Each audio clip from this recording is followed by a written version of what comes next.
बे गामियाव बारग'लांनाय बे बिपिएफ खारनि समावबो जोंनि बे खोला बिसमुरि लामाखौ दिनै नायस'नि बायदि जादों। दिनै अन्थाइ थाइसेबो बाला एसेबो खदालसेबो जोंनि बे खोला बिसमुरि गामि सिंनि लामायाव गोग्लैयाखै होनजायो।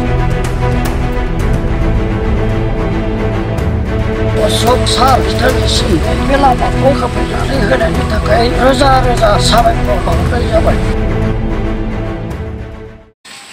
दिनैहाय जोङो मिडियाखौ जोंनि बे खोला बिसमुरि गामियाव मानि थाखाय लिंहरनाय जादों, बेयो मोनसे उद्देश्य दङ। बेयो जाहैबाय जोंनि बे गामिया 10 नं देबोरगाव समस्तिनि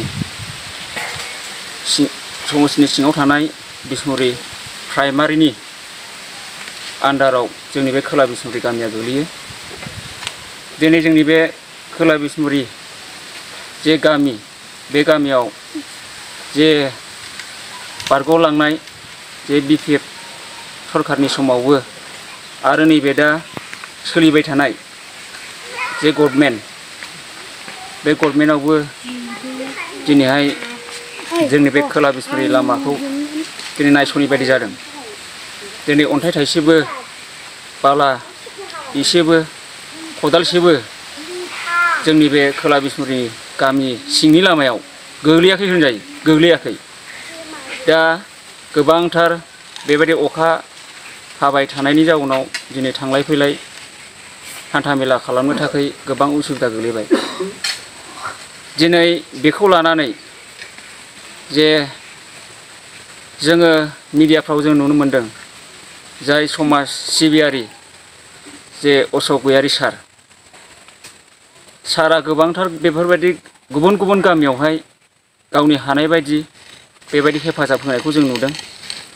दिनै बिनि हेफाजाब होनायखौ नुनानै जोङो सारनि खाथियाव जोंनि गामिनिफ्राय थांनानै खावलायहैनाय जादों, जाहाथे साराबो गुबुनफोर गामियावहाय जेरै हेफाजाब होदों बेबायदिनो जाहाथे जोंनि गामियावबो सारा एसेब्लाबो हानाय बायदि जाहाथे हेफाजाब होयो।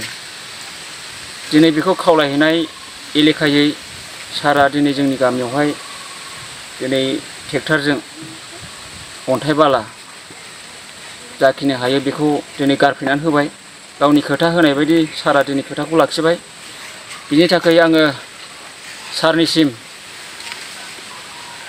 रायजो राजानि जानानै आरो आंनि गोसो सिंनिफ्राय हाजासे सारनिसिम साबायखर बावनायखौ जासिबाय। आरो इयुनाव जाहाथे बे जोंनि खोला बिसमुरिनि जे लामा, बेखौ जायखि सरकारा फैया मानो बेखौ नायसनगोन आरो जोंनि बे खोला बिसमुरि गामि लामाखौ मावफुंनानै होगोन, बेखौ आसा थिनाय जाबाय। गामिनि गावबुरा हिसाबै आंथ' गोसोखौ जोबोद मोजां मोनदों आरो बे गामिनिनो गावबुरा हिसाबै अशोक सार बिथांनिसिम नैबे लामाखौ खोफैनानै होनायनि थाखाय रोजा रोजा साबायखर बावनाय जाबाय।